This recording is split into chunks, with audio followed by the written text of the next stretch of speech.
pour cet incident technique. Il semblerait que nous ayons quelques problèmes. Que nous réserve l'avenir? Décider où et quand il va pleuvoir. Nous sommes à 50 km de Moscou et cet avion, un Antonov 26, remplit une mission surprenante. Équipé de diffuseurs chimiques, il vole dans les nuages et doit y déclencher la pluie.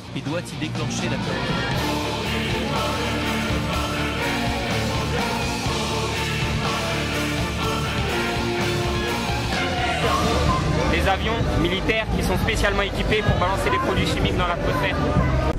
L'un des rêves parmi d'autres de l'homme depuis longtemps, c'est faire la pluie et le beau temps. Où ça? Non, mais faire la pluie et le beau temps au sens propre du terme. Ben, figurez-vous que pour les Russes, c'est indispensable. Ils balancent de l'aluminium, du barium, du soufre pour modifier le climat. Les éléments qu'on retrouve le plus couramment, donc les sels de barium qui ont par ailleurs des symptômes infantilisants ou de paralysie musculaire. Pour forcer la nature, il s'agit d'introduire des agents glacogènes dans les nuages, soit à partir du sol grâce à des générateurs, soit par avion. Une technique qui garantirait plus de précision dans l'introduction des produits. La population russe pense que l'armée n'y est pas pour rien et que quelques jours plus tôt, des avions vont dans les nuages pour les disperser ou pour faire pleuvoir juste avant la fête, pour que la fête se passe au sec. It's fantastic.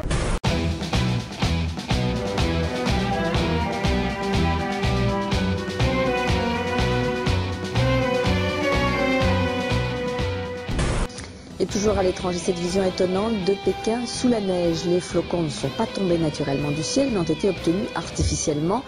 Ensuite, on a les sels d'aluminium qui ont le même intérêt que les sels de barium sur le fait de transmettre bonne transmission, bonne conductivité de l'air. Cette année, les premiers flocons sont précoces à Pékin. Ils sont tombés 2 mois plus tôt que l'an dernier. Une anomalie qui n'a rien de naturel. Les climatologues chinois disent avoir envoyé dans l'atmosphère des particules chimiques qui déclenchent ces précipitations. Bonjour à tous. L'armée américaine chercherait-elle un moyen de contrôler le climat? C'est la question qu'on se pose aujourd'hui dans les reportages. Contrôler le climat en déclenchant par exemple des cyclones ou en provoquant des sécheresses.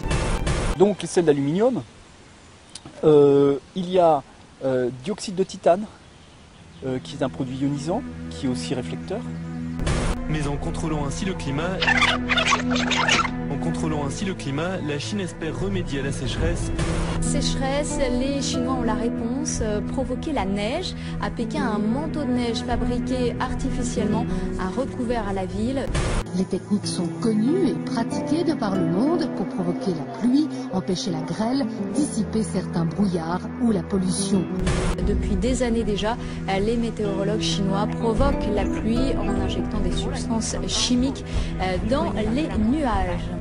Il y a alors un certain nombre de virus mutés, de microbes, etc. Là, c'est dans certains types d'épandages.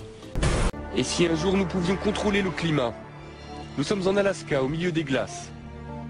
Derrière ces grilles, sur plus de 20 hectares, se trouve une base de l'armée américaine. De loin, on distingue une forêt d'antennes de plus de 20 mètres de haut. Il y en a plus de 80. Officiellement, cette base abrite un programme de recherche scientifique et militaire sur l'ionosphère, l'une des couches de l'atmosphère. Nom de code, HAARP.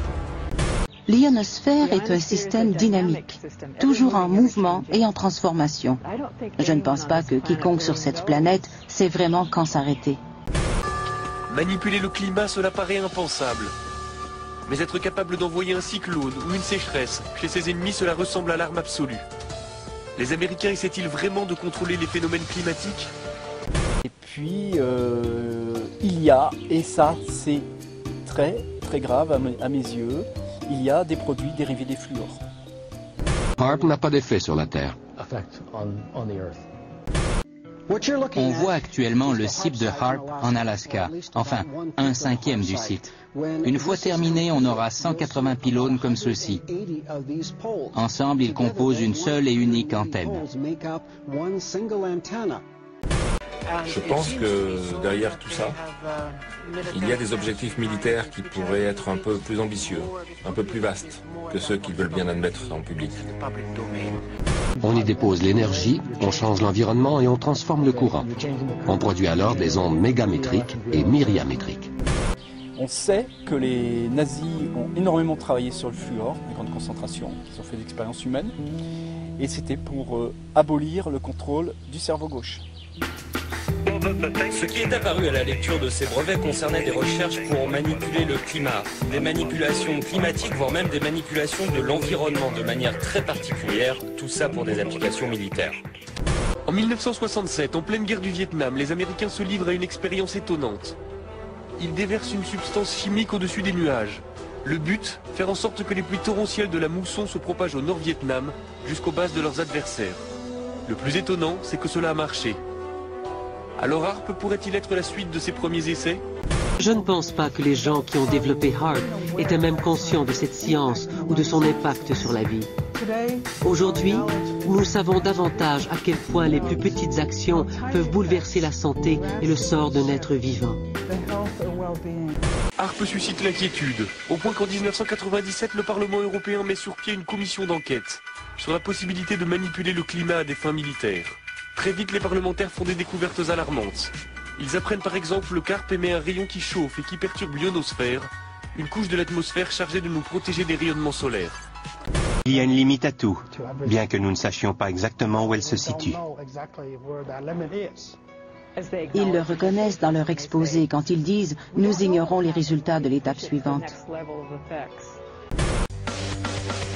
Très vite, les travaux de la commission se heurtent au refus américain de s'exprimer sur HAARP. À l'époque, le président de la commission est un parlementaire britannique, il s'appelle Tom Spencer.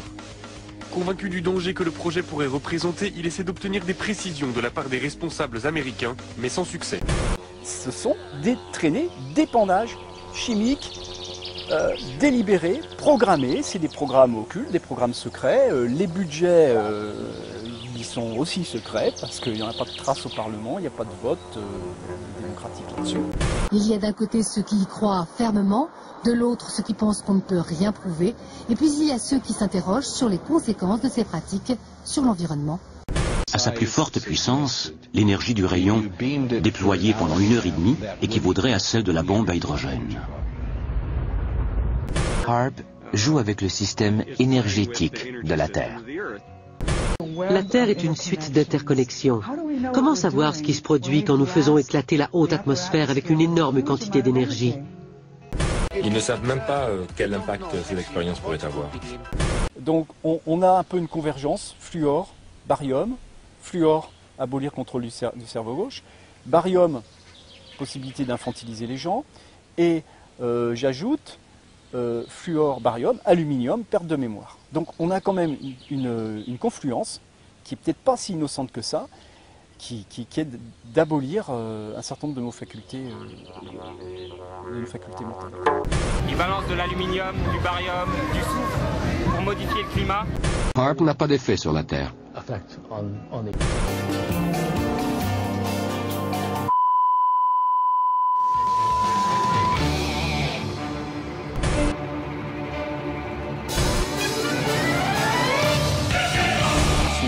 Espèce de compartimentage, de traînées qui s'entrecroisent dans tous les sens. C'est pas possible, c'est pas de la télécondensation.